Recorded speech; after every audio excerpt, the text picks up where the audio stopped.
if Whitney had said, you know what, you guys, I am so threatened by Taylor's clout. Okay. That was amazing. All of you just make me so triggered and I fucking hate myself. Those girls would have surrounded her with love. Right. Because you saw that they were those types of girls. Yes.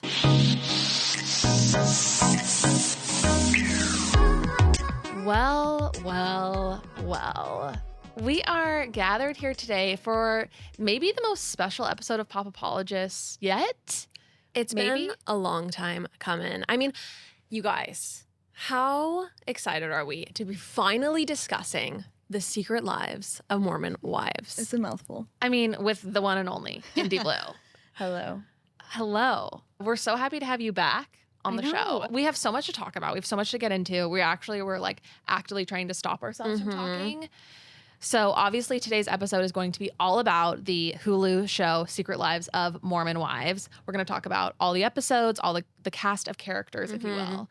Where do we want to begin, ladies? I need you to start, Lauren. Okay. I've been dying. Like, I can't read you at all. Well, so we got a text last night from our producer, and he was saying, should I start this show or should I keep going? Because he was like, I'm getting a little bored. And I was like, I can't say in this text thread because I cannot tell Chandler what I think.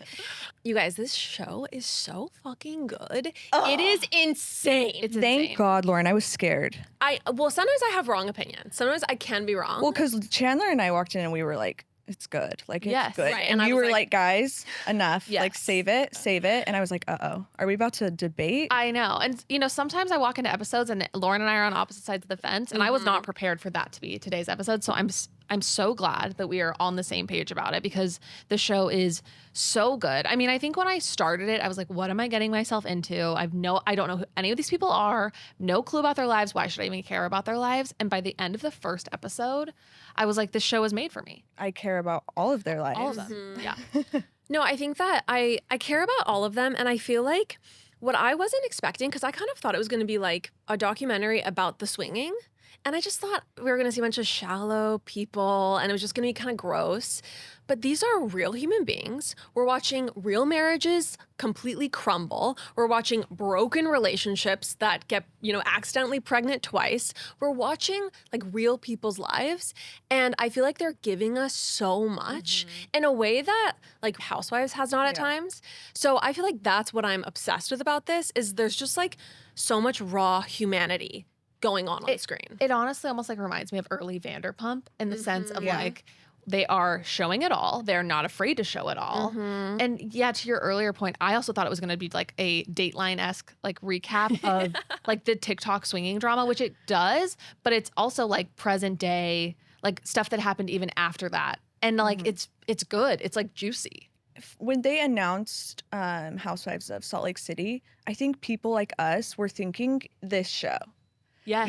Like cultural commentary on like Mormon, Utah County. And obviously Salt Lake is what it is and it's perfect. But like, I think this is for what it is, a show about Utah County and Mormon wives. Like it nails it. Right. The Utah of it all. Yes. Well, and it's not like women who moved to Salt Lake and so now they're kind of like adjacent to Mormonism. These are like women who were all at one point or are still very much so Mormon. I think it's casted so perfectly in the sense of like, you really do have the range of their levels of faith. Yeah. And I feel like anyone could relate to one of their stories. Yeah. Yeah. No, absolutely. And I feel like it's funny because we all have, such deep Utah ties. Chandler and I spent 4 or 5 years there going to college, and you obviously are from there and live there. And like, I almost feel like having gone to BYU, I'm like, finally, National Geographic did a documentary and like people are seeing my community and my tribe, It's like, finally it's hitting YouTube. And I feel like this is what we thought we were going to get with Salt Lake City. And I love Salt Lake for what it is, absolutely. But it's really fun to see all this portrayed because I think that, and we should get into the heart of it and maybe like zoom in a second. But I just think that it's getting to issues that we have probably seen firsthand and we've also dealt with. Yes. And so I think it's like really brave of these women to show these parts of their lives, to show themselves in unflattering lights, to really put it all out there. And I think it's maybe a moment for us to really actually consider what's happening. Because a lot of people want to say like, this isn't Mormon wives. This has nothing to do with Mormonism. These people are barely Mormon. And I actually think that these women are reckoning with their religious upbringing on the screen in front of you. And some people just really don't want to face what that upbringing and what that culture can do to a person. Absolutely. And I think like this cast is sort of a microcosm of like maybe something greater that's happening within the church, where a lot of people who are raised in it are sort of figuring out what is their, you know, to borrow the words of Lisa Barlow, like what's their Mormon 2.0 version? You know, what is the version of Mormonism that they want to live that maybe isn't like the most fundamental version of Mormonism? Yeah, I think that to me is the whole show. Is it highlights so perfectly, like it's like Shakespearean. I think, okay, Yes. quote that sums up the whole show for me is, here we have a perfect example of the misogyny in the Mormon church. And I don't think it'll be solved by them not going to Chippendales. Like that, yes, it's camp, it's Shakespearean, it's facts. It's like not meant to be funny, but it's hilarious. It's hilarious. And it's like, for me, what's so fascinating about my own reckoning with my upbringing in Mormonism is when you compare your childhood and your family dynamics to other Mormon families, and they're all so different, right? Right. So like my family, we didn't swear, like swearing was not a thing. But then like I have friends who I'd consider maybe more religious than me, and their dad would swear and it was like funny. Yeah. Yeah. And then you have like Whitney dropping the F-bomb every other sentence. Swearing's actually like a huge part of the show, you know? Yeah. And coffee. Yes. Or tattoos. Or vibrators. Yes. There's these things that everyone has their own interpretation of what's doctrine, what's cultural, what's unforgivable in the eyes of God. But the reality is that Mormonism does have rules. And so it leaves you with the question of like, okay, so who's right? And I think that's like what I always come back to is like, what is a perfect Mormon then? Yeah. Because like when Under the Banner of Heaven came out, Yes. everyone's like, that is not us. We're not, you know, the Mormons distance themselves like, that is not us. We are not that. Yeah. But then you have this and they're like, that is not us. We are not that. And I'm like, well, what is it? I'm like genuinely curious because in my opinion, every single Mormon, you know, think of Sundays, for example, how you view keeping the Sabbath day holy. Yeah. Like everyone's is so different, right? Totally. A way different. No swimming. No Sometimes swimming. It's okay to have a reverent swim. Yeah. Or my friend had a dad that would record football games and watch them on Monday so it wouldn't be spoiled, but he wouldn't be breaking the Sabbath, you know? Yes. So there's like levels to it, but it's like, is it following the rules, or is a high demand religion even able to pick and choose? Right. And so I think that's where you have like, I don't know, I see both sides. Like I see the saint side of like, well, you're not following the rules or you're not representing this religion well. But then I see the sinner side where it's like, I love Demi saying she's a 9 out of 10 on the Mormon scale. Because like, actually, who are you to tell me that I'm not? Right. And I genuinely think she has her belief system figured out. And I think she's very confident in it. And I'm like, again, who are you to tell her that what she justifies as okay isn't? Yeah. I just think it's so fascinating. Yeah. Well, I think that actually, like what you said at the end, like also is like a beautiful part of maybe modern religion for people. Like they can actually like live it and interpret it in their own way. And like I really like enjoy that aspect of the show, like showing that they can, you know, if this is the Mormon that they want to be, great, you can be that way. You know, like I'm choosing to not be Mormon for myself and like not be adjacent to it in any way. But if people want to, like go for it. And you know, like, yeah, who are we to be like, yeah, you can't and you're not. Mormonism and its beliefs, it runs so much deeper than just like shades of Sabbath day observance, right? Which is so true. That is like judging other people for how they obey the Sabbath day or how they keep it holy is such a thing. And there are so many shades of Mormonism.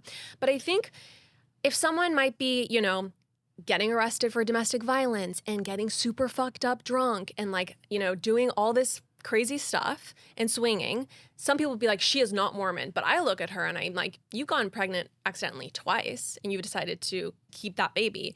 What that tells me is you are like actually quite Mormon deep inside of you. You have very deep Mormon beliefs, but your behaviors, you're really struggling against it. Yeah. And it's for me, I think it's so invalidating of other people's human experiences to say because you don't abide by all of these external appearances, you don't get to claim this moniker. You don't get to claim this name, which has led you to have 4 kids by 23. It's like, fuck you. Like, Yeah. are you 100%. kidding me? Yeah. These women are shades. This is shades of Mormonism. Yeah. This is the result of Mormon belief. I mean, it literally should be titled 50 Shades of Mormonism. Like, that would be a more apropos title. Well, and I guess Yeah. that's kind of what I was trying to say is like, I'm so disturbed by like the Mormon community's reaction to these women because, like you said, like brave. I couldn't do it. I think they have been so brave considering the community. And it's like Right. you have ex-Mormons hating on them, you have Mormons hating on them. And I think you would expect your community to accept you and rally around you and say, yes, these are examples of brave, vulnerable women, and there are spectrum. And I guess that's what I was saying. Like, everyone does struggle with that. They're just doing it on camera. Yeah. So to say they're not Mormon, I'm like, let's air out your bishop Right. interviews. Like, what are you struggling with? Well, and like it isn't kind of the essential part of Mormonism. It's like a, what do they say about church? It's like a hospital, not a like it's for broken people. Yeah. It's for people who are figuring it out, you know? So to be like, oh, because you're not my version of a perfect Mormon, you can't claim this. You're not Mormon to me. You When can't- really it should be like, they should be enveloping, like everyone's welcome to take part in this religion. Yeah, you can't come to the baby's blessing because you don't have the externality I want you to have. I mean, I got on some level her being frustrated that they had brought a flask. Like, Yeah. that to me was disrespectful. But that to me is very Mormon. Like, I would do that 5 years ago if I had a friend bring alcohol to my parents' Yeah. house. I'd Yeah. be like, really? That's so disrespectful. Like, there are things where I'm just like, I get it. Like, Right. and Right. it's so, like, one of my favorites is Taylor's mom calling Whitney on the baby shower. Like, that's just so Mormon to me. Maybe it's not, but like, that seems like just such a like classic, like, people like, oh my gosh, she's calling the daughter. I'm like, of course she's Of course calling she the is. daughter. I mean, yeah. Leanne needs her own spinoff, or she should be paid as a full cast member. Like, I'm now her defense attorney. I'm arguing for Leanne to get a check because she brought it this season. But no, I think like, the mom being heavily involved in the friend drama, the mom feeling like, Yes. you know, it's really on her, or like it's up to her to like fight for her daughter. I feel like that's a part of like being a tight knit family, you know, in Mormonism. So I completely agree. It's also such a control thing. Like, we have no boundaries with other people, especially if there's a generational gap. We feel like we can completely just call you and tell you what to do. And I think that, it's such a part of the culture. But I feel like, okay, let's get to the plot lines. I think I Yes. love that we're getting so deep, which is amazing. But we should, highlight some of the, actual drama that went on. yeah, this could very quickly turn into like the Mormon story We're version. intellectualizing. Yeah, okay. Yeah, let's get into like what actually happens on this season. Lauren, let's take a second and talk to people about Clear Protein, our latest favorite from Clean Simple Eats. Clear protein, I kid you not, is one of the most refreshing, easy ways to get your protein in. I am obsessed. It's the best. Is it not the most genius product?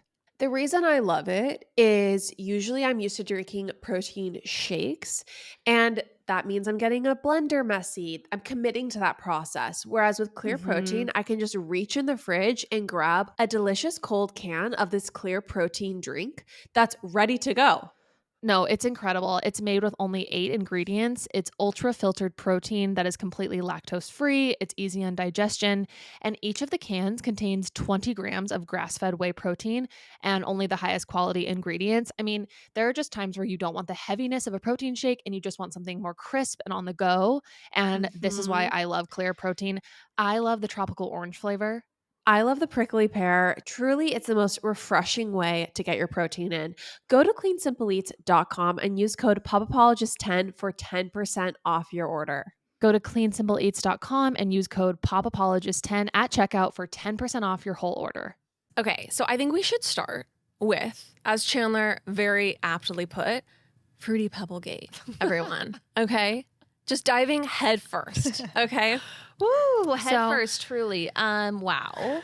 So to set it up for people, I guess, who haven't watched, one of the cast members or one of the wives, Demi, told the other women on the show that her and her husband, while in wedlock.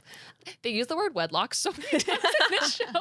It's like out of like the 50s or something, like, having a baby out of wedlock. I feel like wedlock is such a weird word. But anyway, so, Demi and her husband, while, within the bonds of wedlock, engaged in some sexual play involving Fruity Pebbles.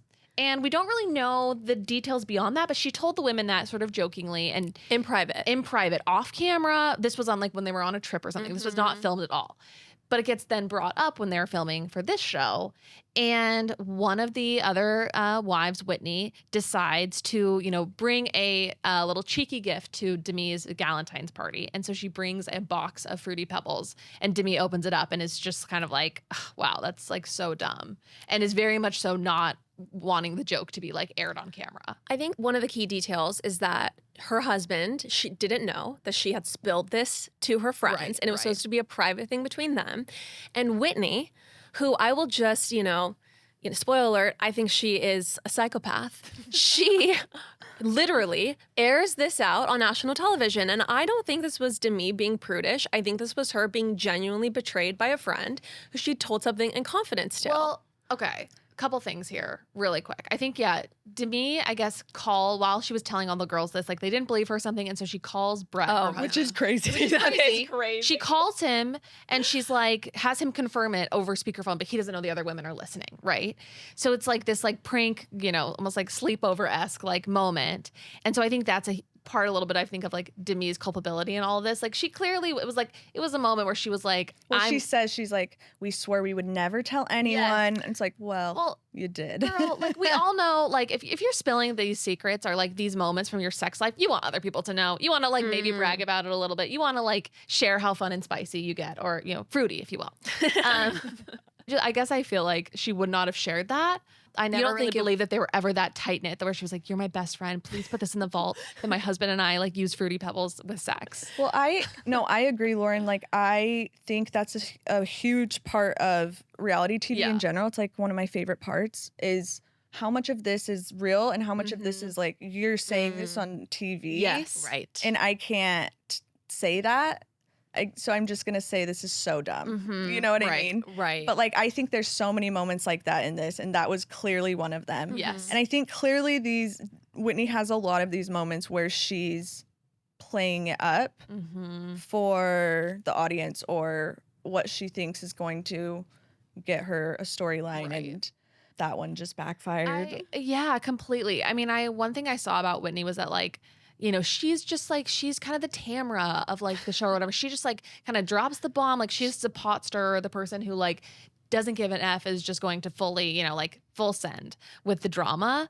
But I just don't, the problem with Whitney that I have after watching this entire show, I've watched now probably twice over in preparation for this episode, is that she doesn't bring any of the fun of Tamra, or like she doesn't bring any of like the fun, positive, rowdy girl energy that like would honestly like make her like, her hijinks like worth it, I guess. It seemed on some level like she was studying at the feet of, Lisa Rinna, Totally. right? Was just going to air out everyone's dirty laundry. But I think you're right. There wasn't the twin goodwill for everyone else as well. And at first, because I'm really curious to hear your guys' journeys when it comes to Whitney, but I feel like, to share mine really quickly, I feel like at first I was thinking, this girl's really insecure. She's really insecure. These women, I mean, I don't know if you guys noticed, but there's this moment where she's talking to her husband and she's like, I leave feeling terrible about myself, and she motions to her body. And it's just like, on some level, I was just like, I see you. I see you're just triggered, and it's your ego, and I get you. And I want to protect you, and I feel bad for you because everyone also now on the internet is being so cruel to you. But then I just watch her literally, like at the end when she doesn't even show up for Macy, who has been there for her this entire time. Also, she is the breadwinner for her family, which is crumbling, by the way, for her children. And she cannot put her ego in check to make right with these women, to do her job. Right. Like these women hold the keys to her family's like money. That to me just says that she is just so all consumed by the evil inside. It's a great lesson. This whole show is a great lesson in authenticity. Because she thought Taylor would be the villain. It's so obvious. Right. Taylor comes across as, I think we're all in agreement, like we love her. Yeah. Love her. Yeah. So Like, unexpectedly. She is just she's the anti-hero. She's Yes. just like, Yes. she's so likable because she's very herself. Like, not to get redundant with authenticity, but like, I felt her apologies were very genuine. Like, her regrets were very genuine, while also saying like, I'm not going to apologize for that post. Sorry. You know? Yeah. And her being able to handle all these women, like, and their insecurities very well, and just say like, well, I thought we were friends. I like you. Yeah, Like, yeah. nothing on my end. Like, I think it is just a good example. And Demi too, Demi, Jesse, I think those three came across as like the most real and authentic Right. to me, and the most likable. Yeah. And I think that's a good lesson, is like, Demi had a few really bad moments. So did Taylor. But like, the difference is in being a good pot stirrer is like, Demi, she was like a sniper from the side saying things other people had said. But when someone would call her out, she would say, here's Right. why I said that. Here's the context. And I think Right. that was what Whitney was missing, is she is like allergic to accountability or taking her part in any of it. And I think it's just so hard to root for. I think it's such a big lesson in terms of it almost in life. It's reflected in our justice system when you just take accountability. Wow. Whew. When you do you have the chills? I do. All over, head to toe. When you take accountability for something you've done, you will be punished less by society. If Whitney had said, you know what, you guys, I am like so threatened by Taylor's clout. Okay. That was And amazing. All of you just make me so triggered and I fucking hate myself. Those girls would have surrounded her with love. Right. Because you saw that they were those types of girls. Yes. I mean, no, I completely agree. And I think like if Whitney had said, yes, maybe I was threatened. And I think she says like, it did bum me out that I wasn't given the same forgiveness by like the audience or whatever. But I think if she had said also, my marriage right now is extremely tough. Like things have come to light that have just put me in a tailspin. Like if she had really shown vulnerability, which I think almost all of the women show except for her, like true vulnerability. It's almost like this like pseudo vulnerability where she like cries all the time, but you don't feel like you're actually like getting to see the real her. I think she would have gone a lot further with the audience. But like with Taylor, with Demi, what you see is what you get. Like Yeah. especially with Taylor, where it's like, yeah, she's gonna be honest about her regrets. She's gonna be honest about like the fact that her and Dakota just got in a huge fight and she threw all of his shit out of like the car or whatever. Like she's messy and she brings that to the table and she does not like try to hide it.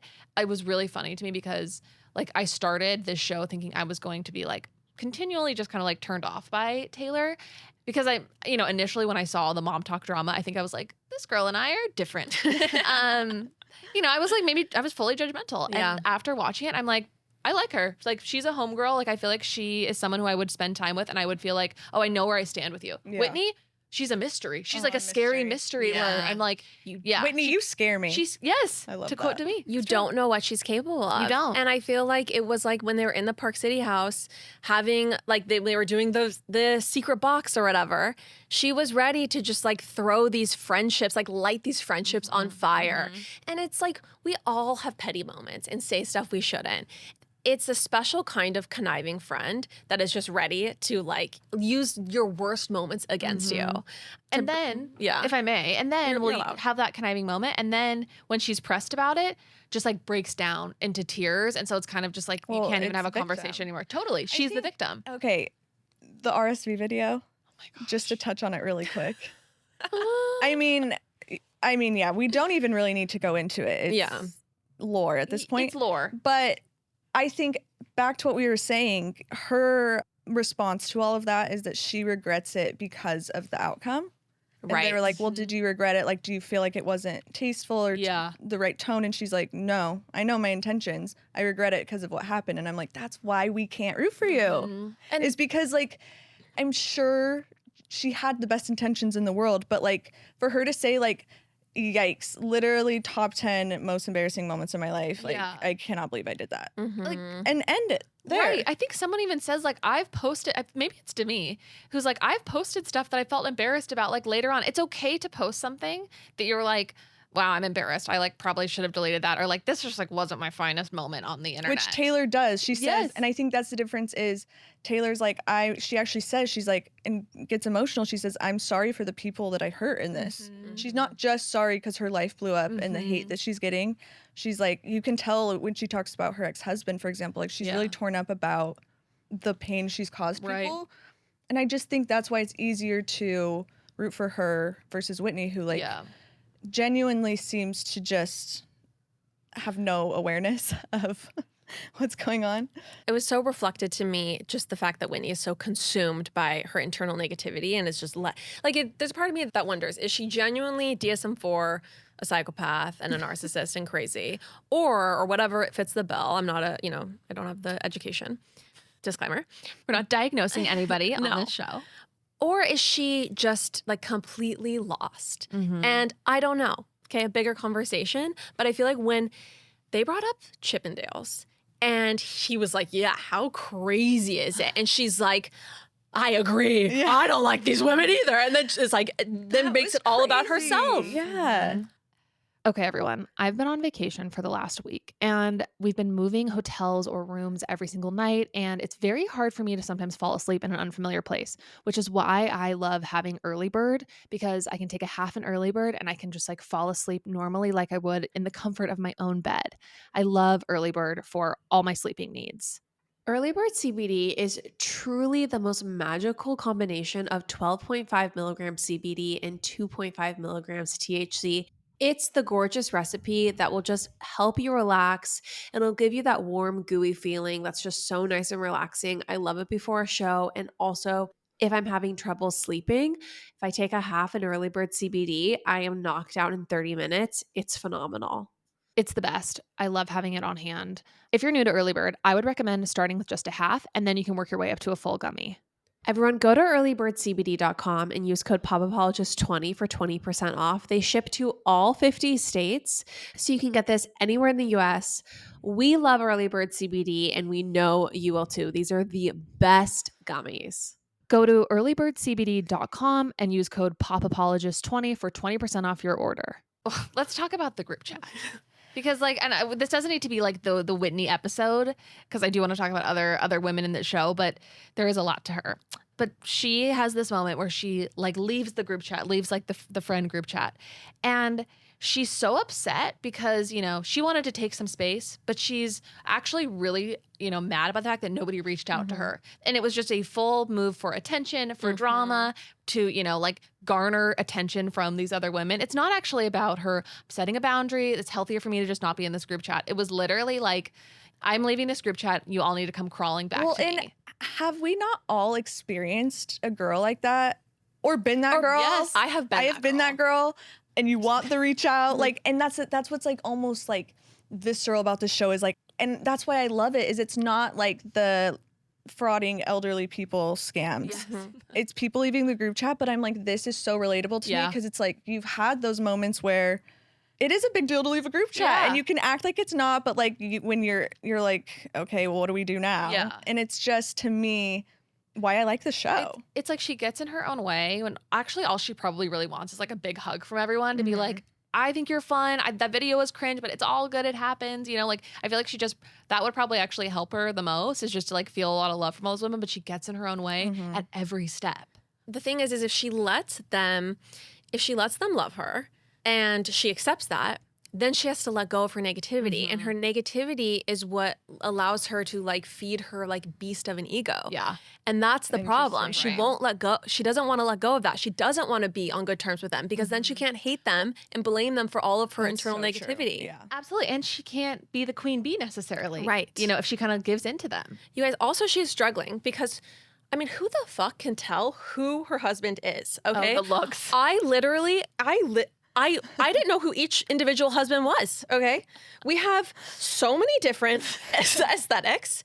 I mean, sorry, who are these people? I didn't even realize. It's giving like a spirit week where like every day you dress up as like a different person, like a different thing. This is from a TikTok where someone said Connor had more looks than all the girls combined. And it is like so accurate. This poor guy is also going through his own discovery journey of himself, trying to figure it out. That's what makes the show so good, is you're just watching the most real human struggles. And I will say, like, I feel like we all know people, like we all like lived in Utah, like experienced women at this age. Like, I think that's what makes it so relatable to us, is that like these women are closer to our age maybe than like Real Housewives of Salt Lake City. And like, we just know so many characters like this. Yes. You know, who are like figuring out their Mormonism while still wanting to drink and party and all the other scenarios. Yeah.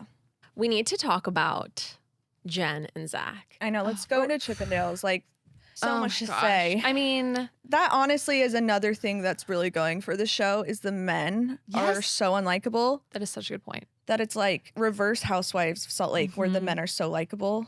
I think that what's interesting about these men is they lack such self-awareness that they're letting all of this completely, like, they think that the audience will be on their side, and it just shows such a lack of growth and maturity to not realize, like it was like Demi said, like he thinks he looks so alpha right now, and he looks like the biggest Terrible. baby Beta bitch. Yeah. Well, and even her quote about how this is the perfect example of misogyny. And it is, because to me there is, and that's why the show is so well casted to me, because I'm like, you have this guy whose dad works as a surgeon at the same hospital her mom cleans at. Right. Like that power dynamic. You have her paying for their lives in medical school. You have her giving him $2,500 to gamble. Which is a lot. That's a lot of money. I was like, oh, she must be making money. Yeah, first of all, go Jen. Yeah. Second of all, gambling in the church is a no-no. Huge Okay? no-no. I would say considerably worse than Chippendales. Yes. By the most. especially if you are an addict to it and you Yeah. have pissed away the money that your parents have given you to go through medical school. So now your wife is supporting this journey. That was the biggest revelation, divine revelation, whatever. It was the biggest revelation. I was just like, are we going to talk about the husband? The audacity. The audacity. For him to be yelling at her while he's gambling with her Yes. money Yes. on the trip that she's on, Mm-hmm. and that he had to go down to like keep tabs on her. Right. And I'm like, let's break the fourth wall. She's doing her fucking job. Yes. Yes. Like, let's be real. Right. Right. Like, she's sitting there. Like, I wanted to just hug her so bad. She's sitting there like, please just think of me as a human. Like, I didn't do anything. And like, I could feel her anxiety in that moment. I'm like, she's on a show. Not only that, she's on first season. They don't really They know. have no clue. They're just doing their job. I promise they're not comfortable enough to say like, we're not doing this. Especially as a Mormon woman, it's Right. hard to say no when you're just Impossible. brought up to be so pleasing Right. and do what people want from you. Yeah. Yeah. I mean, So to set the scene for, Chippendales, if anyone, here hasn't been to Chippendales, we all been, multiple times. Huge Chippendale girls over here. But no, so basically the cast goes down to Vegas for like a girls trip, and, they're like, we're going to have fun, whatever. They stay at like a Airbnb in Henderson. Then Jesse's like, I have a surprise for you guys tonight. Like, we're going to go to Chippendales. And so nobody knows about Chippendales till they're like literally, I think, on the party bus headed there. She says we're just going somewhere. Yeah. It's like a surprise. Right. So then anyway, like they get there and they're like having this like VIP experience where like, also the men were just shirtless. I don't even think they were like not wearing pants, but the women are then invited to oil the men. Jen's husband, Zach, finds out as she's telling him what's happening. I guess she's texting him, and then he calls her, and just like all hell breaks loose, and like the night is ruined for her. And we find out over the course of the next 12 hours that they have fully had like a huge, like almost marriage imploding level conversation. I think one of my favorite moments is like the morning after, where Demi is like, or someone saying like, this is what Jen's husband was saying, I don't love you anymore. Like, yeah. basically saying like, I'm done. He was like, oh, I'm going to be moved out by tomorrow. Like, I'm taking the kids. I'm taking the kids. I'm taking the kids. And I think Demi like overhears this and she's like, pardon me. Yeah. Like, Pardon me. like What? Can we rewind to the beginning of the trip when she's having a conversation with Jesse, and she's like, yeah, Zach he's not a happy camper when the house isn't clean. And, I basically he like doesn't even want to be left home without a nanny. I mean, am I remembering correctly? It's like insane. she said that. And now it's like, no, I'm going to take the kids. I'm going to screw you over. Right. Because of this like non-transgression. She left. That's the thing. She Right. left the show. She Right. didn't even go. Right. And it was like I read this, someone wrote this on Reddit, and they said that they think that it was because he had probably lost all the money and lost even more money. And so he was just deflecting all of that. I didn't even think about that. Because he doesn't want, then she can't like be mad at him. She's like, it's fine. Yeah. You guys, I think also I want to ground everyone listening right now in a few quick things, which is that these women are so young. Yeah. Jen is 23, I want to say, or 24, and Zach is 27. And so you're watching these like big moments happen between a married couple. And then like you realize that they are just like children who are like having these like With 2 kids, tantrum breakdowns, whatever, like having these kind of like life imploding moments, like getting pregnant accidentally, you know, like all of these huge things that happen to you. And they are so young. It was kind of hard to watch that, I think, a little bit, like seeing their lives unfold in this way and the drama of it while realizing that they are just like babies. Yeah. Also, just the lack of self-esteem went from these truly stunning women who pay for their homes, okay? And I'm sorry, but it's like the lack of dignity and self-worth that I think that the community or the culture has bred into them. Yeah. That she feels like even though she's working and providing for the family, she also needs to make sure she is placating her husband's ego. So he always Feels like a man. He feels like a man. And, the fact that he will be a provider in a decade plus is their, chief thing that needs to be discussed and given reverence to. It's insane. To me, what like makes me the most mad is just how flippant and disrespectful he is about mom talk, as if it's just so stupid and not wildly impressive. Men are idiots. It's not easy to just get 2 million followers and sustain that and get brand deals. It's a huge thing. It's a great opportunity and privilege for your family, but like my husband doesn't ever get on social media, but he respects what I do in that regard. And if he didn't, I wouldn't be married to him. Like just straight up. Yeah. Well, it's a job. And that's what, like, it's clearly not taken seriously by him at all. It's like a hobby. She's like, what about my mom talk opportunities? And he said, I really don't care. Well, beyond it being a very highly lucrative, to the point where she's, like $2,500 is no big deal, highly lucrative job that's providing for their family. So, it's just objectively so worthwhile.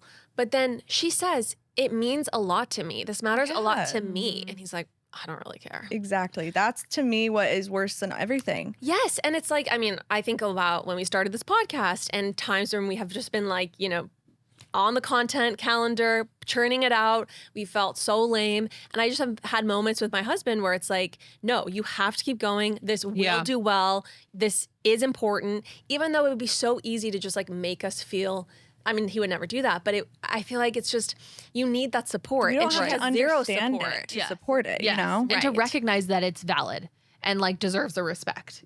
So his flipping out, and this is, I think, such a broader, theme in Mormonism or Mormon culture, but it's all about, like, he wasn't so angry that she was there.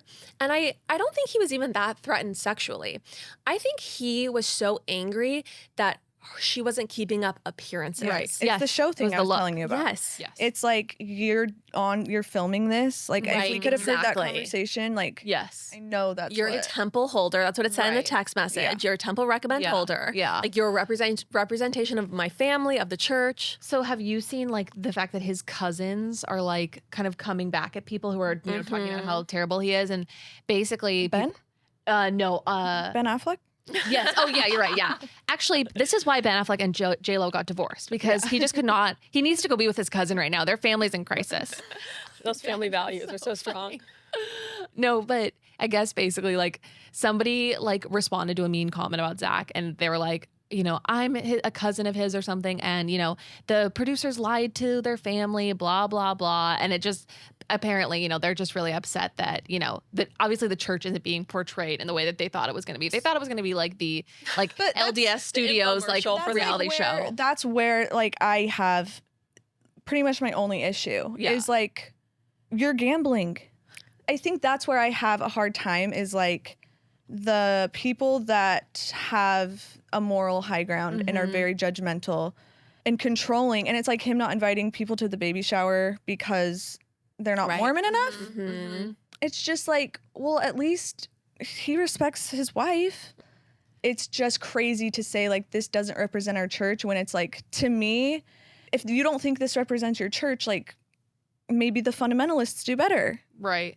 Like which one is it? You guys aren't weirdo freaks or like this is so normal to me and just honest them saying like, yeah, I drink coffee. Yeah. Or like me and my husband have sex for fun, Right. not just to procreate. And it's Right. like, again, I just think, who are you to like say your Mormonism is wrong when like you're probably not following it? Like, Gambling, I remember it was so funny. This was years ago. But at one point, I got pretty into watching poker online. It's just fun to so watch. fucking weird of you. This was like bizarro. Okay, that's your internalized weird It Puritan. was just like literally, I just remember we were like on a family vacation and you were like, for whatever reason, you were sleeping on the floor. Like your mattress was on the floor years ago. I feel like we were children almost, which is scary. And you were just like looking at your phone and you were watching poker. It's fun to watch. People like have the whole vibe. It's really actually quite fun to watch. I got this long text message from my dad and was like, this is not good. You know, like this is wrong. Like you should not be watching gambling. Anyway, I think I literally stopped because I was like, all right, whatever. So that goes to show, you know, my people pleasing. But it's just like, this is against the rules. It fully is. You know what it is, you guys? It's not even because a lot of people are like, he is Cody Brown in 20 years. I actually think it's so much more malevolent. I feel like he is the husband in Handmaid's Tale who's like at the stripper. Like he's with the Yes, strippers totally. while he's expecting his wife to be pious. Literally. I Like, don't know. My sinning is okay. Or like the way that I Yes. like, you know, break the rules is okay. and not to get super meta, I guess, is that not what Joseph Smith taught everyone? Like you know, he said to Emma Smith, Right. men can have sex with as many Yeah. women as they want. She said, what about me? He said, no, not you. Yeah. No, Yeah. not you. And so it's just like, I think that is relevant context to like, these things are so ingrained Right, in yeah. what we call the patriarchy. Yeah. And a lot of women are out earning their men's in these Mormon relationships. Right. Especially on social media. Like it's a huge thing.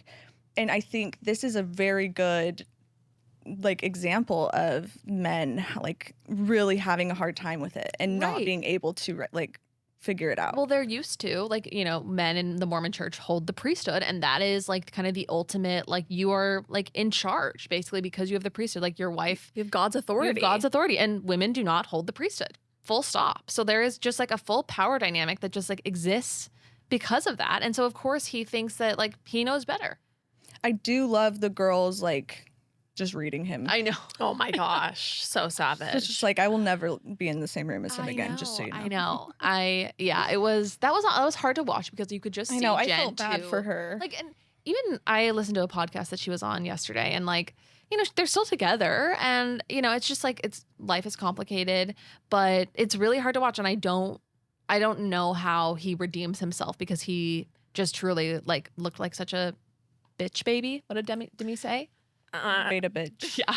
I just feel like there is a special kind of an entitlement to upper plus middle class sons in the Mormon church who their dads, yeah, congrats. Like you have a good job. Like awesome, cool. Like these bitches are probably going to make, like she said, I will make way more than he will ever make by the time he's done with medical school. Like, cool. It's great. Being a surgeon is great. But like, it's just hilarious to me that I feel like he thinks that he should just have his wife bowing and scraping to him and just protecting his ego and also like giving him the kudos for an accomplishment he has not accomplished. Oh, right, What is right. that she is the she has accomplished Right. it. Yeah. She's the provider. Yes, And yes. instead it's like, oh no, but you, I don't know. I could talk about this forever. Yeah. I want to move on though to another great male character in this show.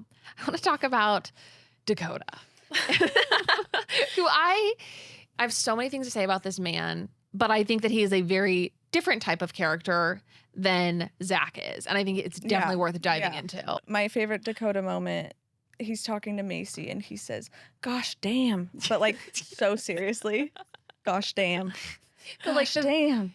some of like the swearing on the show is very cringe. It's Wait. like I'm just like Whitney's when she like adds fuck.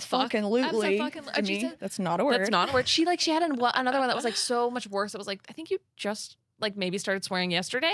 Just like give it a few more tries in front of the mirror before like you take it out in the wild. Dakota has like this very like immature energy to him where he's kind of always like on the fritz a little bit. Like he's just kind of like wild Excited eyes. puppy. Yes, totally.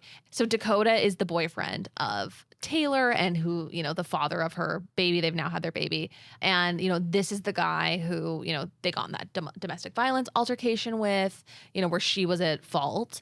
And their relationship is textbook toxic, can we say? Can we all agree on that? Yes, textbook toxic. And I just think that like watching them fight on camera and honestly just sort of have this like really chaotic relationship as she is like 8 months pregnant, 9 months pregnant, like about to like deliver was wild to me. It was just another moment of just like, these people are adults, but like very clearly like living in very messy high school level like relationships. Well, and I think that it was so strange to watch her mom be like, okay, so you have this textbook toxic relationship that is not healthy. You should marry him. Like, that's the thing to do. So cultural. Like, it's yeah. just, I mean, I dealt with the same thing, Yeah. you know? It's like tie a bow on it. Like Yeah. at least make it look like pretty or whatever. At least make it look better to other people. Well, like I friends. remember like a year or two after I had 7, family members asking me like, and I started to notice that it was like, it wasn't just a casual conversation thing. It was like a, like, when are you getting married? Right. People are asking me in Right. Relief Society kind of thing. And I Jeez. was like, you still care? Like, we already had the baby. Yeah. Right. The proof is there. Like, we Right, had cat's sex. out of the bag. Like, I Yes. was like, and I was so mind blown. I was like, oh, that's still like such a big deal. Yes. Right. Because it needs to like there needs to be like a bow on it. Yeah. It needs to be like, okay, no, but they're married. They're Yeah. in wedlock. And see, props to Taylor for at least Yes. slowing down on Yeah. the marriage. I mean, it was so, I think she is like so interesting because on one hand, she's just so, reckoning with her demons. But on the other hand, she's like so much more self-possessed than some of the other women to be like, absolutely not. I am so not ready to just get married to this guy I have a terrible relationship with. I will choose to have the child and still, this will be a question mark. And it's just it's such growth, Yep. Yeah, absolutely. I just feel like it's a repeated theme with all of them. It's like, oh, we got pregnant at 17, 18. I think that was Michaela. Wait, Michaela. can we talk about that? Yeah. Did anyone Or else? 16? Like, he was 16. 21? Yes. So are we like gonna... We were watching it with friends that episode, and everyone was like, "So we just no one's We're gonna say move anything." past that. And yeah, That- that was very staggering to me. He was 21, and I believe she got pregnant when she was 16, and then they got married. It's just But so, at least they got married. They're in wedlock. Wedlock. it's just so interesting because I feel like within the Mormon doctrine, you're really just an appendage of this organism that you're supposed to be fulfilling. Like, you are the wife, like your eternal family is the thing that matters the most. And, how that, how that is portrayed to friends and family and the community. Yeah. Anyway, long story short, it's just so interesting that I think that like the parents, like Leanne, they're not seeing their kids as full people. No. Yeah. It's all about how will you fulfill this organism that I think needs to be fed in these perfect Right. ways. How do you fit into the perfect boxes for it? How do you do that? Like, she admittedly does not like him. Yes, right. Let's talk about when Leanne, once again earning her keep, says, "Tell him you're going into labor." Love that so much. Pick up. Taylor's trying to get a hold of Dakota. He's not answering her calls or something. And then Leanne's sitting there on the couch and she's just like playing 5D chess. And she's like, "Tell him you're in labor." So funny. And then like and once again, she gets on the horn. She's like, "I'll talk to him." Like, it's just so You need to good. get your crap together. Yes. Wait, that is what was said that just like killed me. You need to get your crap together. I love when she goes, "You're so stupid. You're so stupid." I mean, I don't know. Together. I'm so curious for your guys' thoughts on the relationship between Dakota and Taylor, because I can't tell if she just needs to trust her intuition. Something is really off there and she needs to peace out because she's basically begging him to leave her the whole time. She's like, if you want to go, go. Does anyone know information that will allow me to leave this in so mental true. peace? Part of me thinks she needs to listen to that voice. Or is there's part of me that wonders, like, has he actually been faithful? And, because clearly they're still together. Right. Well, I mean, I think, important context here, he has struggled with drug addiction in the past.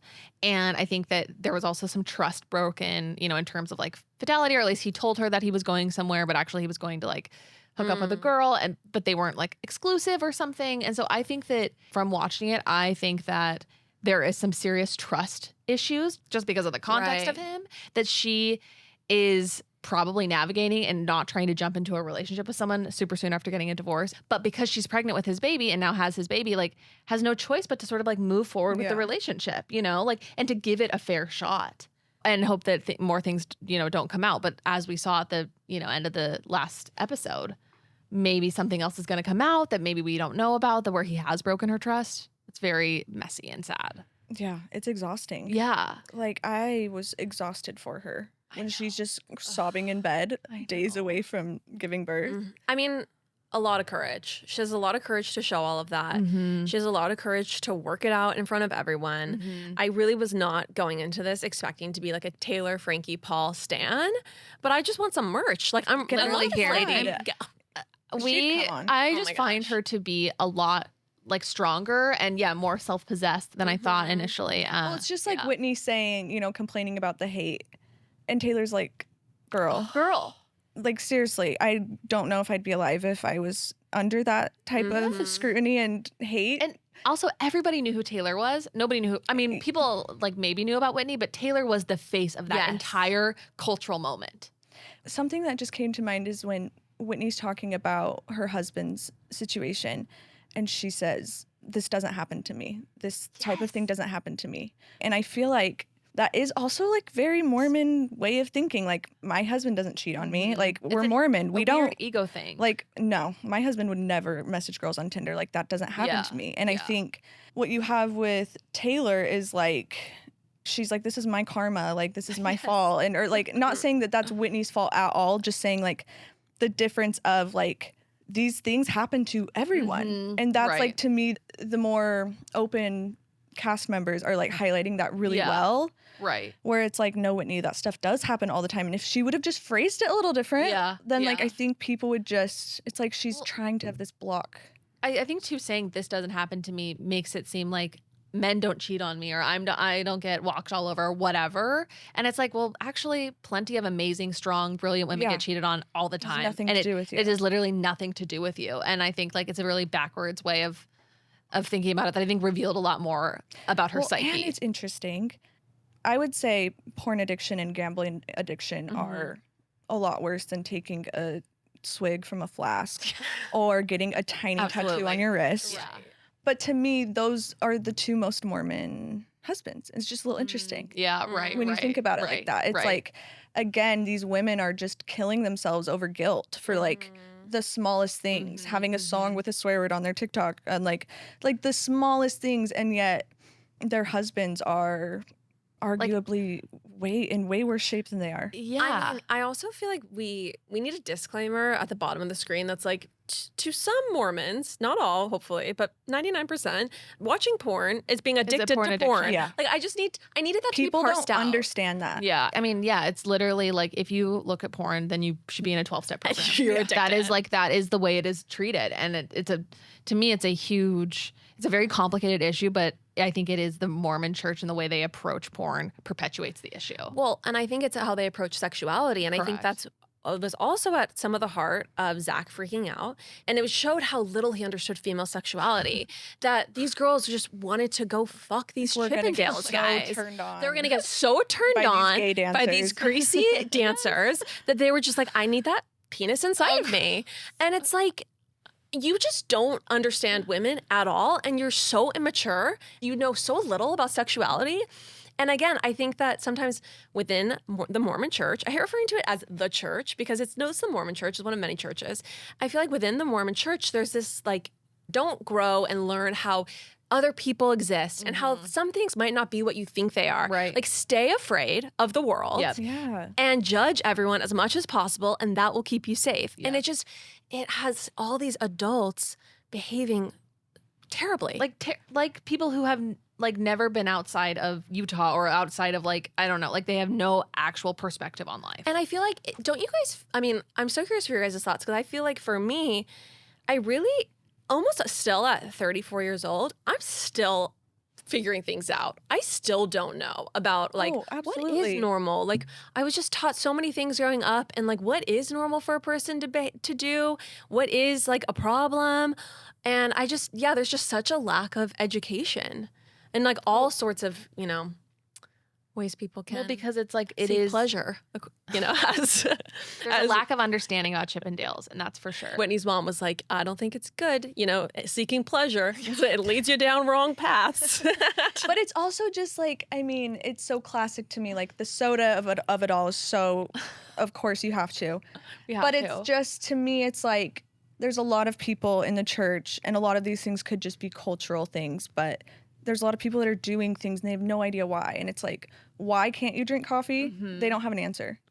Right. But why can you drink 44 ounces of Coke a day? Right. Oh, that's just my vice. It's like sugar's really bad for you. Soda's really bad for you. Yeah. As we all drink a day. Yeah. I love my vices, clearly. But I think like on so many levels of that, like ketamine is okay. Yeah. Right. Ketamine's okay. Nitrous. Laughing gas is okay, but like no weed, no mushrooms. You know what I mean? Or drinking, right? Yeah. Like we just drink wine once a month, like, or we drink wine every once in a while, and it's like, because to me says like, well, what Mormonism really is like we are representing a higher way of living, which like I think is fine, but it's like so pretentious to assume, again, unless you were doing fundamentalist from the scriptures line by line following the rules, you're kind of doing your own interpretation. So therefore, like, who makes you the authority to say like, well, I don't have tattoos, or we don't do this on Sundays, or I wear my garments, or I don't. It's just, it makes my mind like they're all scrambled. cherry picking. Like no one eats meat sparingly, and that is in the word of wisdom. Everyone is cherry picking, but it's like, no, you don't cherry pick like the rest of us. So you are not really that Mormon. Honestly, it's like all this conviction without the critical thinking behind it. Yes. Well, it's like a higher way of living. Great. I think everyone would agree that like there's a lot of aspects of the church that are everyone should live by just normally. Yeah. Like guidelines, like to not go off the deep end. The problem is, in a high demand religion, it's not an option to really cherry pick. I think that's what this show is showing, is like this new generation, these younger people, they're like, well, that's not an option for us. Yeah. Right. I think that in high demand religions, it can't be something that you pick and choose from, because then they just lose people, because it's so hard to do. Right. And not in a flattering way. Like, it's a very difficult religion to deal with, and not even because it's like the rules are so hard, but just because of the time and like the way it consumes your life. And so I think once you start to kind of like get wishy-washy with it, you just become someone who goes to church once a year. Yeah. Right. Well, it's like the mental gymnastics of it, or it's like jumping through all the hoops of like, I follow these rules, but I don't follow these ones. Like that's more tiring that's how than just I leaving left it. the church. Yeah, you know, was those like, for me, it was those questions. Like they didn't make sense. And honestly, that is something I do hope that some people watching this show are able to understand, is that I just don't necessarily love the idea that people that leave the church or are ex-Mormons are doing it so they can drink and do ketamine or go gambling or go to Chippendales. Like, and I think that is like, well, that's why common. I left. It was for Chippendales. But I do feel like that is a common misconception. Like, oh, they just wanted to go have fun. And it's like, I personally left because of different things. Yeah. You know? I mean, it's not. And it actually had nothing to do with that. You know? I mean, it's so funny because I left because literally my parents said this is the most important thing in the world. We dedicate our lives to it. And I was like, I want to know everything about this. Exactly. Like, so I learned as much as possible. And I was like, what? Once I started learning the actual history of it. And so, it's... I do feel like, though, this show just like breaks my brain, because I'm like, on one side, you know, the saints, the Whitneys, the saints, they need to realize how ridiculous it is to police other people and keep tabs on other people and how Mormon people are. Right. But then also the grace should be given to them too, where it's like, what do you expect from them? Like, they're doing their job in the church. I feel like grace should be given to the parents who are so indoctrinated. They don't even, on some level, can't see the forest through the trees, and are encouraging their daughters to get married to men they have toxic relationships with, because they're just, you know? I think it all comes down to safety. And I think for so many parents, so many Mormon parents, so many Mormons in general, like the rules are safety. Yeah. The rules are safety from addiction, from your vices. Like it is all about safety. And so to these parents, like marriage is about keeping the family safe and intact. And, you know, not, maybe they feel like, you know, if they don't get married, the guy or the woman can just like step out or leave at any time. And so I think that's where it's all coming from, that, you know, that need that, you know, human beings have. It just gets really convoluted on, you know, as it trickles down with all the rules and everything.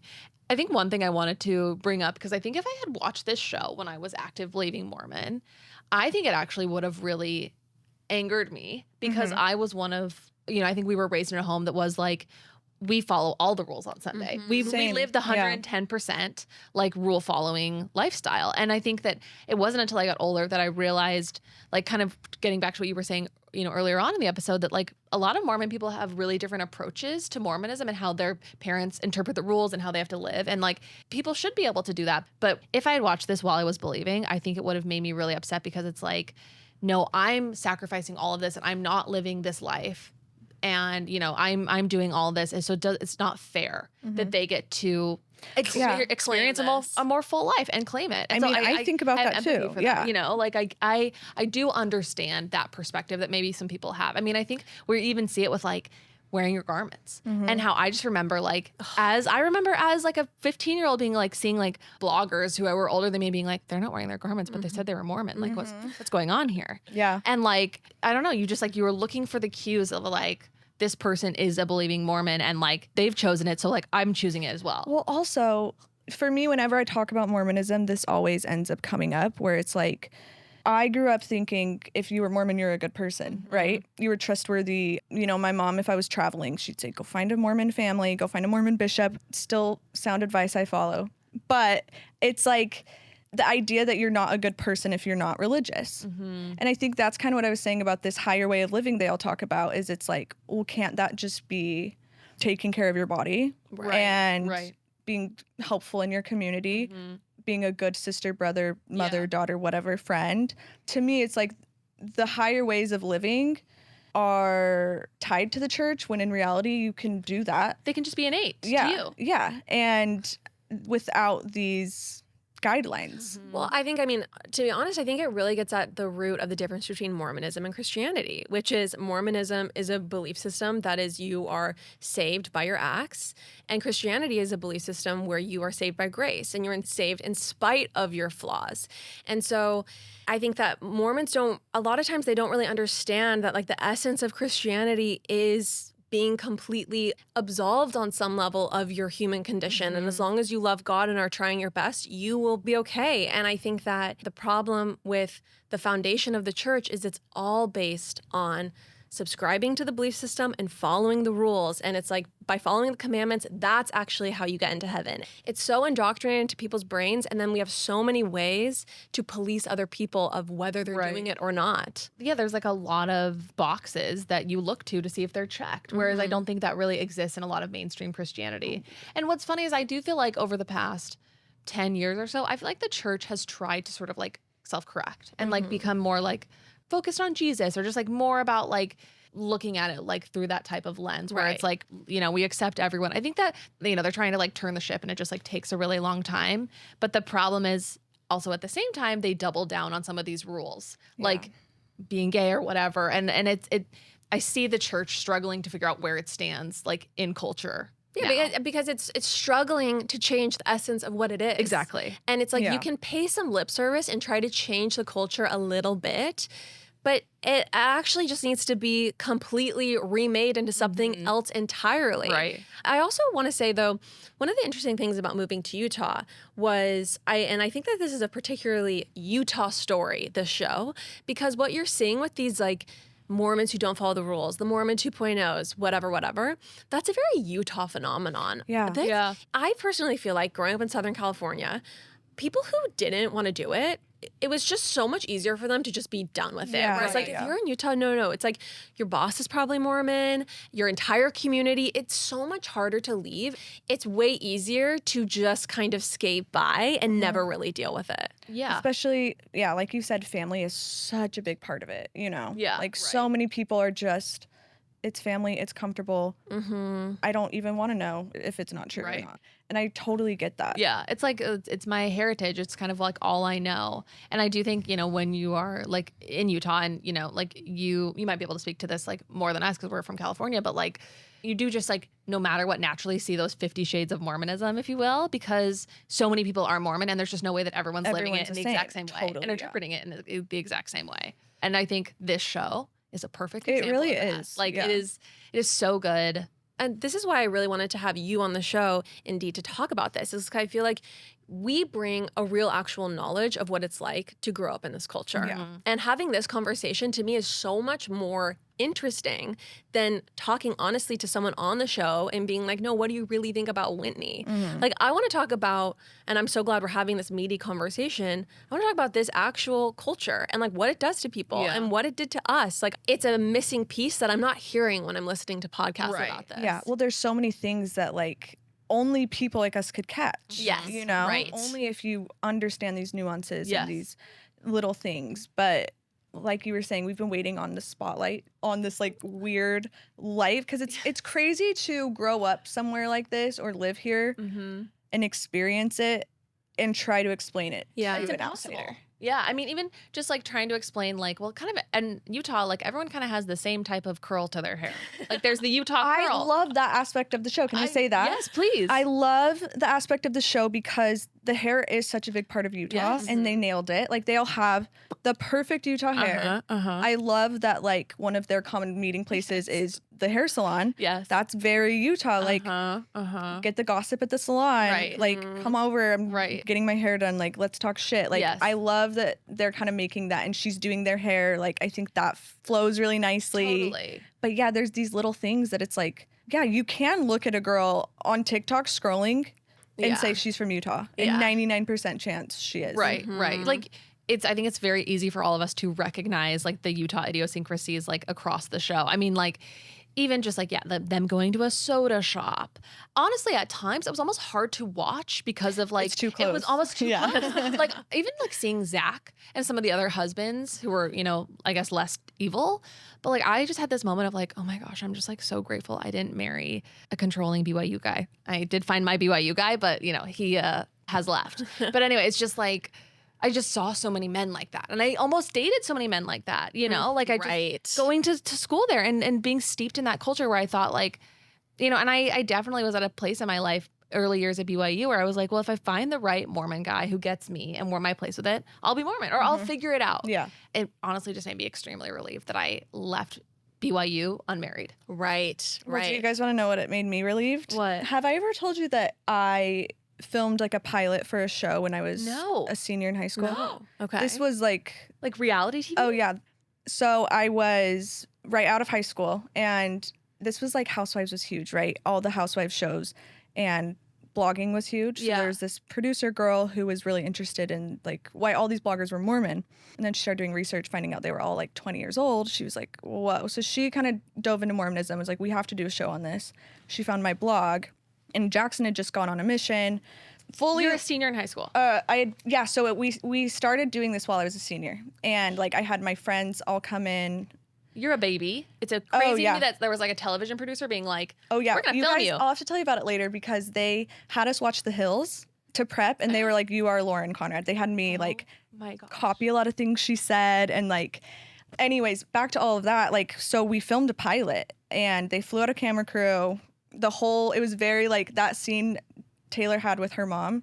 I had that scene with my mom. No way. Where she was like, you like talking about me and Jackson getting married, and like Shot. I was like so mad at her because she was being so mean to me, and I was like, we're filming. Like, it was so that. So like anyways, Oh all my of that to gosh. say, I am so relieved that That- show did not see the Yes. light of day. Oh my gosh. And watching this, we filmed at Swig. Like, literally I so need much the of this footage. show. I know. we I need to like need track it footage. down. That's crazy to me. I mean, I think like that was obviously like years ago, and something about this show like that sort of boggles my mind is like anyone actively signing up for a reality TV show in this day and age, knowing what we know after Scandal, after like the past like 5 years, like it's just, I almost had this moment of guilt when I was first watching it, feeling like, you know, these people are just like putting their lives out there. It's messy. Like, are they going to regret this? And I was like kind of like feeling guilty for like taking part in it.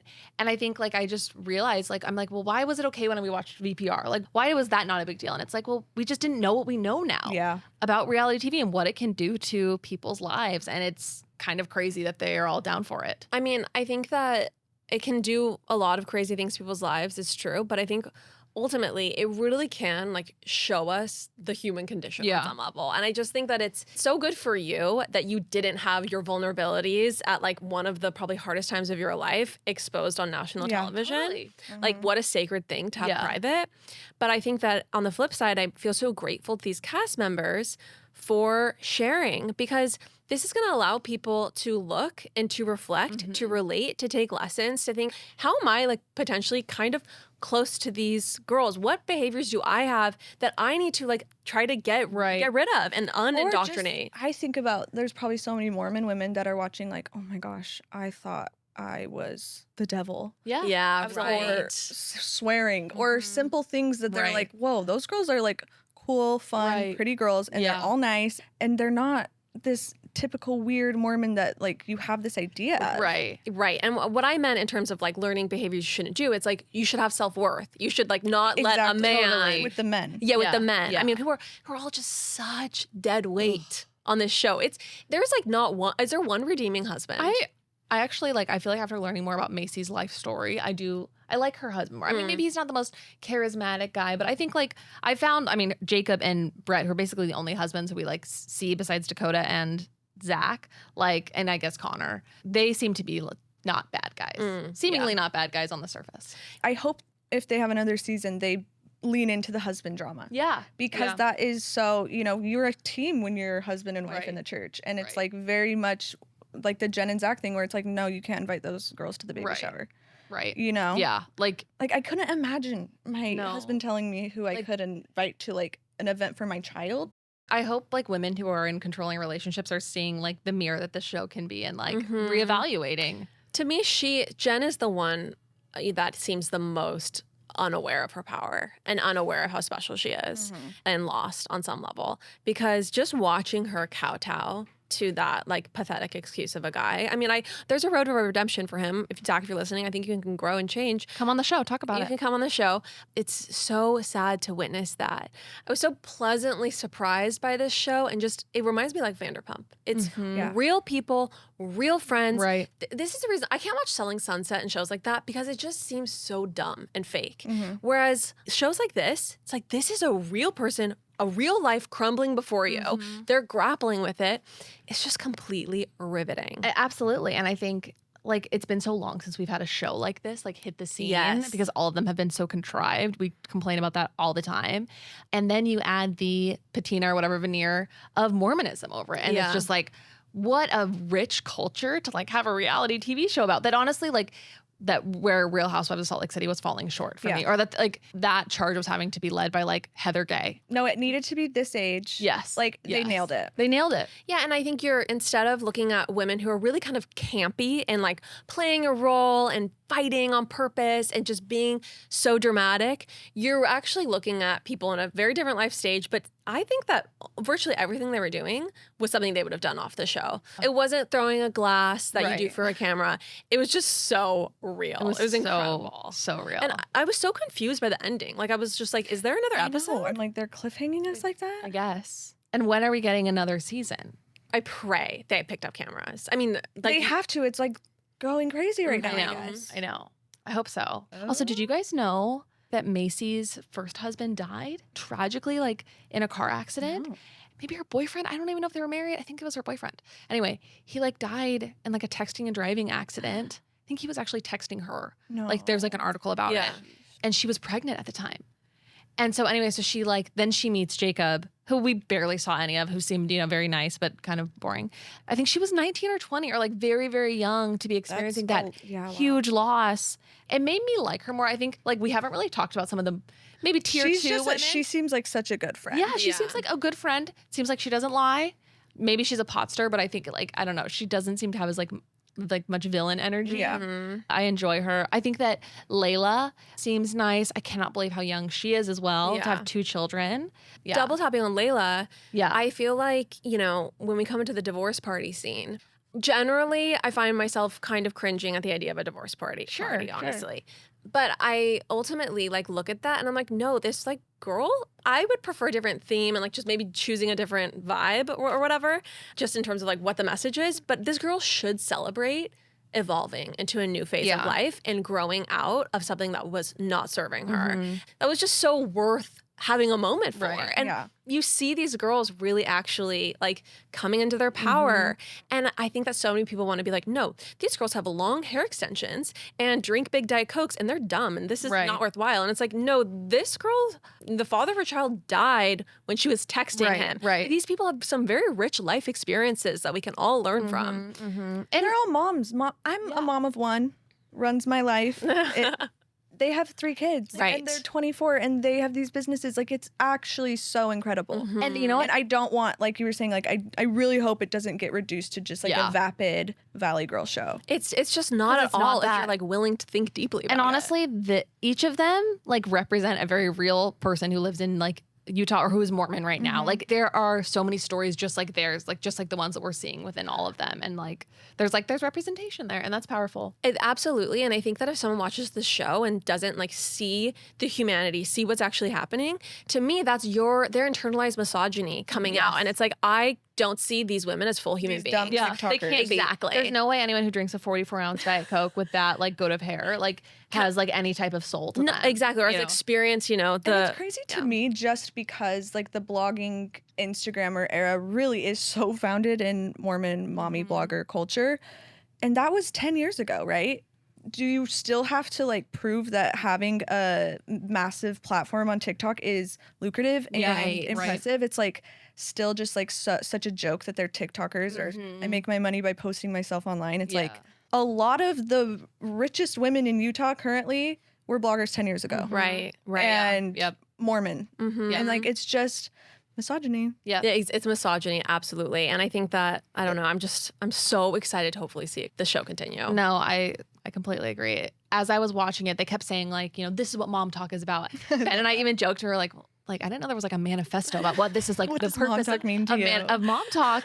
And honestly, now after having watched the like first season, I feel like I know what mom talk is about. Like there is like plenty to that, and it is a worthwhile like creed that they carry. I guess. I mean, I can't believe I'm here espousing how worthwhile studying mom talk is, but truly, we put up a highlight when we saw this at first, and we saw them dancing with the big Stanley cups and like twerking on TikTok, and our title right now on Instagram is cringe talk because we thought it was so cringe and embarrassing. And I mean, it was a different form of communication with different messages. Looking back, I've matured and grown. Zach, take note. It's possible for everyone. And anyway, no, it's very surprising, this show, I would say. Incredibly surprising. There is like much more to it than meets the eye. And it's like, it's such a good lesson for yourself to be like, the people I judge immediately, actually, when you get to know them, most likely you will love them. Yeah. Yep. Yeah. And I think, I don't know, I mean, we've kind of touched on it, but I think they showed that you can have a good, juicy, dramatic show without them being vicious to each other. Yeah. I think there were a few moments of viciousness, but they're hugging Whitney when she's crying and they're trying to back Demi off. But then there's other situations where they're doing that with Taylor, and like when Jen's having her thing, they're all there for her. Right. And with Macy's thing, they're like, we all show up for each other. Like, so it's a big deal that Whitney didn't, because like we've made it a thing that we're going to support each other. And I just think like, I never would have thought I would be like so endeared to these women. 100%. Like I want to hang out with them. Like I would love to go grab a 44-ounce soda with them. Oh my gosh. Any day. No, and I think that if you've made it through this episode and you have not actually watched, I'm amazed. But I will say that you really have to get past the first 95% of the first episode. You're kind of like trying to figure out why you should care. It's like setting the scene. Yeah. And then the last 5 minutes, it leaves it on a real cliffhanger and things like really come to light. And anyway, it's just so good. So good. Yeah. So good. Everyone's got to watch. Wow. We're not sponsored by Hulu, by the way, but Hulu, I wish you were sponsoring us. Please sponsor us. That check. Indy Blue, the one and only Indy Blue, thank you so much for coming on our podcast. Thank you so much for coming all the way to New York City. Yes. You guys, thank you so much for listening to this extensive mom talk, deep dive, all the things with Indy Blue. We love you. Thank you for supporting us, and we will catch you next week. That's right. Bye. Bye. Blessings on your road.